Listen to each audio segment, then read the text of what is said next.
kita mulai rekaman. Baik, bismillahirrahmanirrahim. Assalamualaikum warahmatullahi wabarakatuh. Waalaikumsalam warahmatullahi wabarakatuh.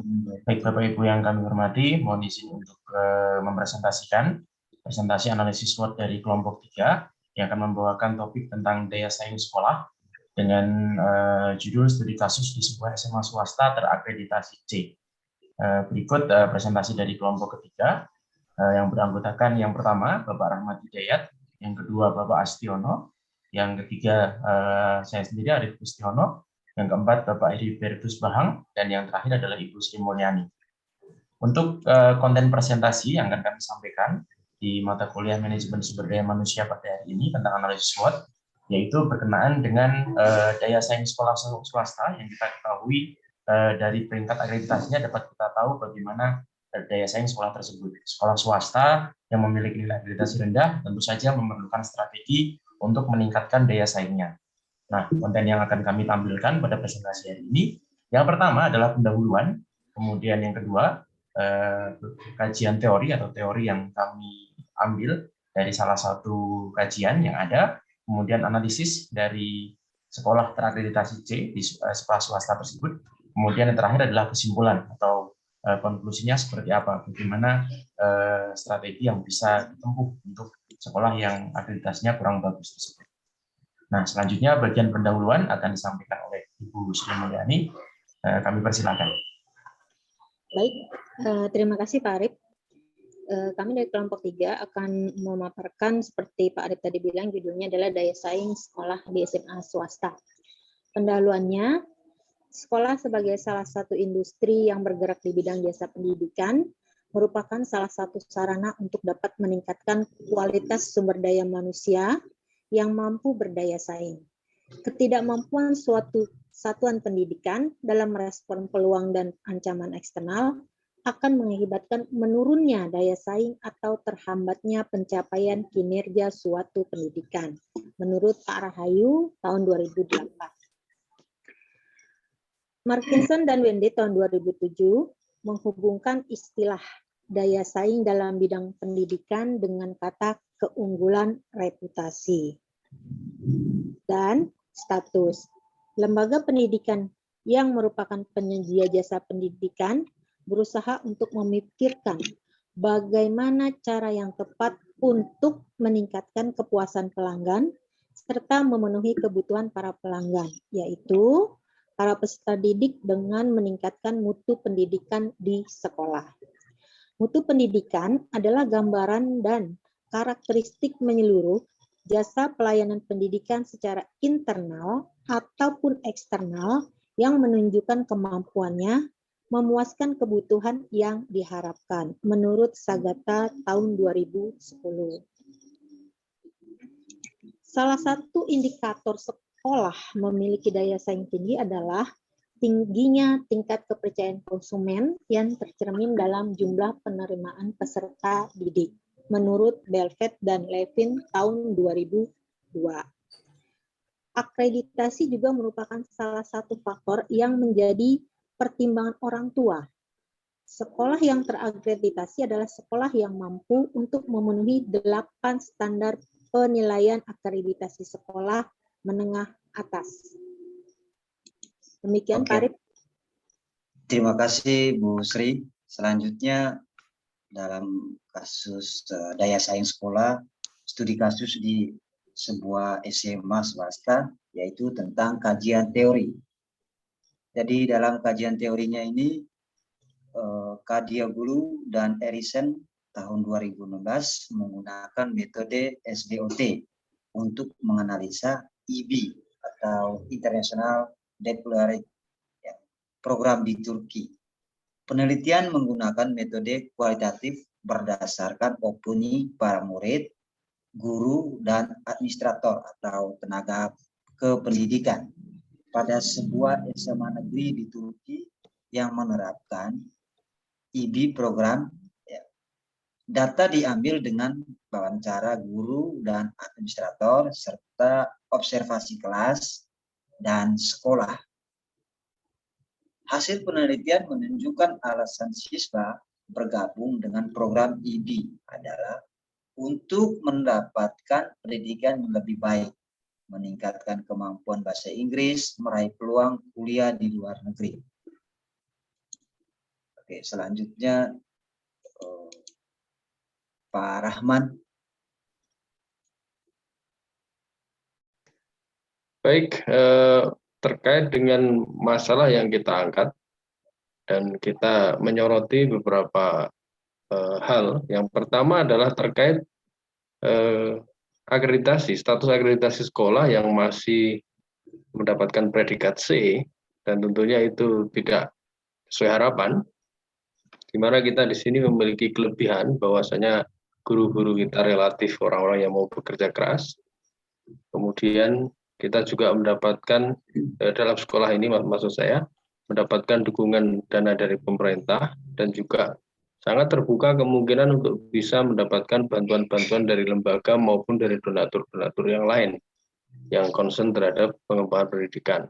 Nah, hal ini tentu saja kita bisa mengambil sebuah alternatif dari situasi konfigurasi yang muncul dalam SWOT ini dengan cara fokus untuk bisa meningkatkan atau memenuhi semua 8 standar pendidikan nasional, di mana kita harus banyak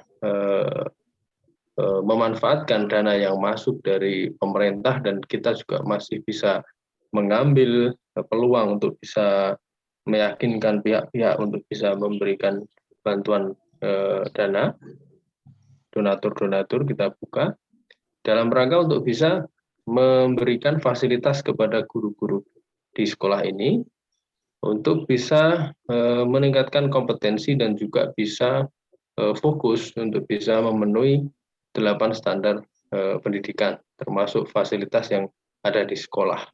Karena kita tahu semua bahwa lembaga pendidikan itu adalah tanggung jawab masyarakat dan juga tanggung jawab negara. Jadi sangat memungkinkan untuk dilakukan pendekatan tersebut. Next.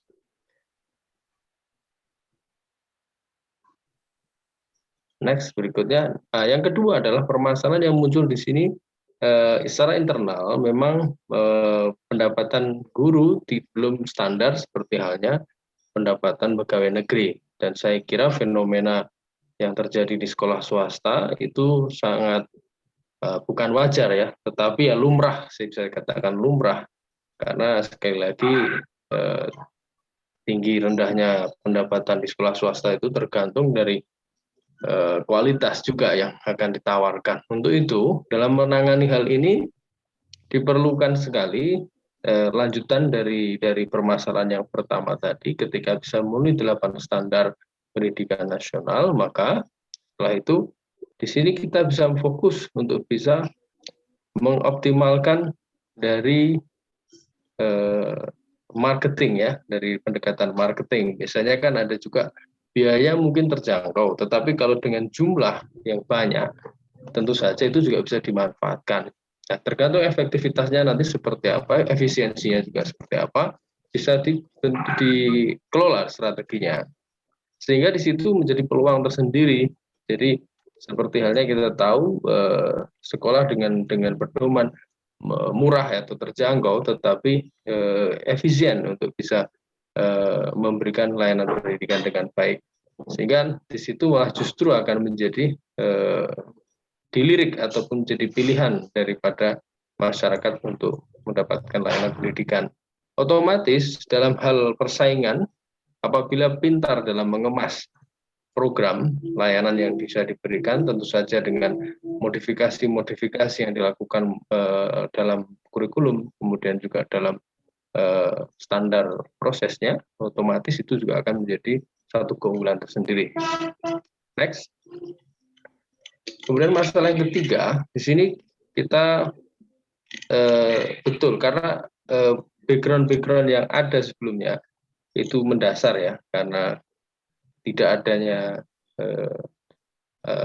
goals ataupun arah dari pengelolaan sebuah sekolah, sehingga banyak sekali kelebihan-kelebihan itu tidak bisa dikelola dengan baik, sehingga kadang-kadang sangat memungkinkan sekali atau sangat mungkin kelebihan itu bisa berubah menjadi sebuah kekurangan. Sebaliknya juga kekurangan itu bisa dikelola menjadi sebuah kelebihan. Nah, di sini adalah ada seni ya dalam manajemen, sehingga dalam hal ini ketika kita menghadapi sebuah kelemahan di mana di sini adanya kurangnya prestasi peserta didik karena input yang kurang merata, maksudnya di situ intake-nya ya, intake dari siswa-siswa baru yang masuk, sehingga di sini sangat menjadi beban tersendiri.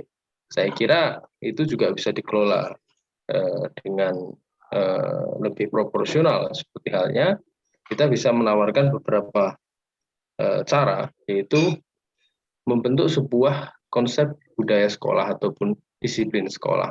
Kembali kepada satu keteladanan para pengajar atau pengelola sekolah, kemudian memiliki satu keterbukaan program yang bisa diakses oleh semua masyarakat, sehingga semua orang tua yang masuk di sekolah tersebut atau sekolah yang kita kaji saat ini mengerti betul batasan-batasan apa yang harus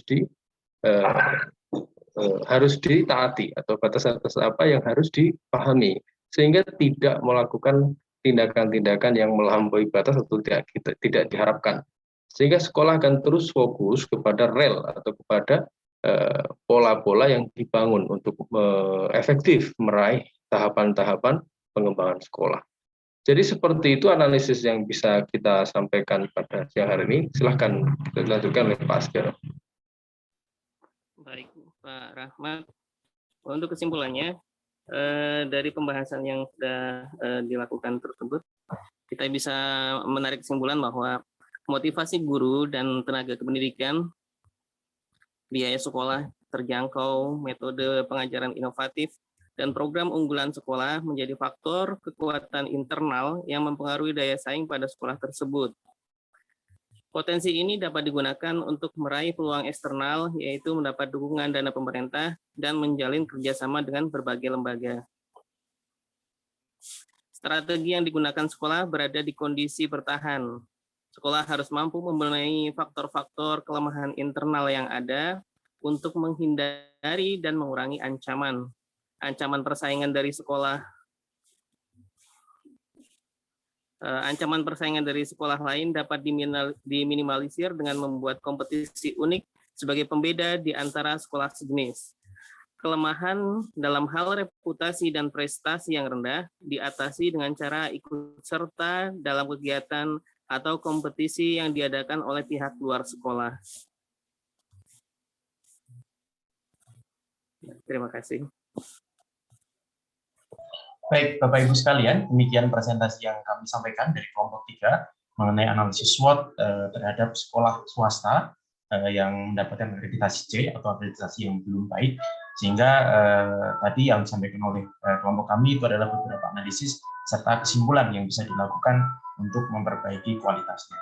Nah, demikian apabila nanti Bapak Ibu ada pertanyaan, silakan nanti ditanyakan kepada kelompok kami secara langsung melalui personal message ataupun pertanyaan langsung di grup kuliah yang kedua. Demikian untuk presentasi dari kelompok kami, kurang lebihnya mohon maaf. Kami cukupkan. Assalamualaikum warahmatullahi wabarakatuh. Waalaikumsalam warahmatullahi wabarakatuh.